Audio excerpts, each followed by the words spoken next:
श्रवण के लचकेला कांवरिया डगरिया बिचवा।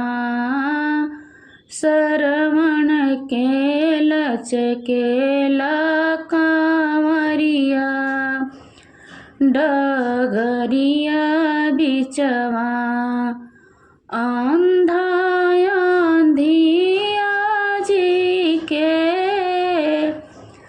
प्यास लगत है रामा।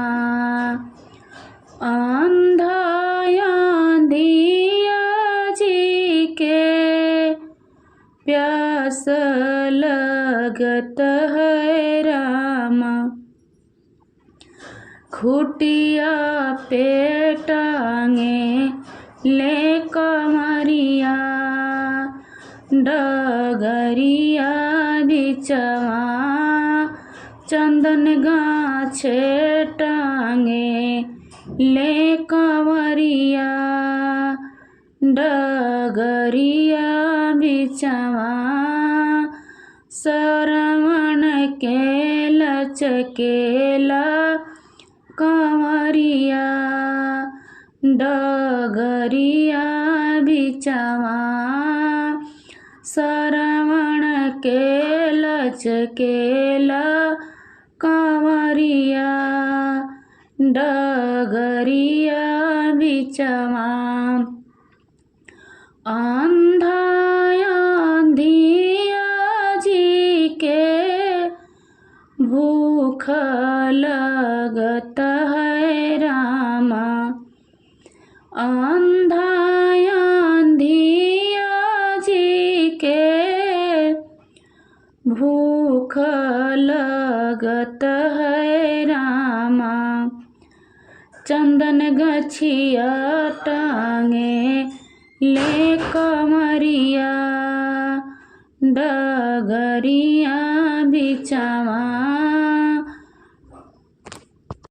चंदन गछिया टांगे ले कमरिया डगरिया बिचवा।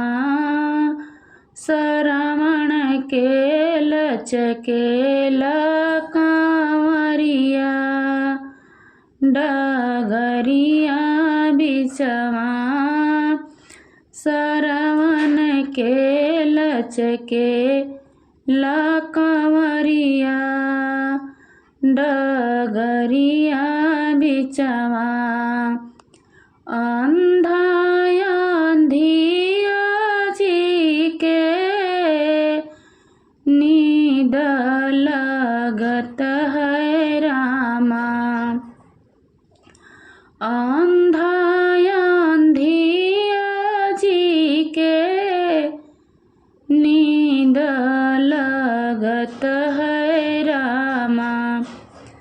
चंदन गछिया टांगे ले कंवरिया डगरिया बिचवा। चंदन गछिया टांगे ले कंवरिया डगरिया बिचवा। चंदन गछिया टांगे ले कंवरिया डगरिया बिचवा।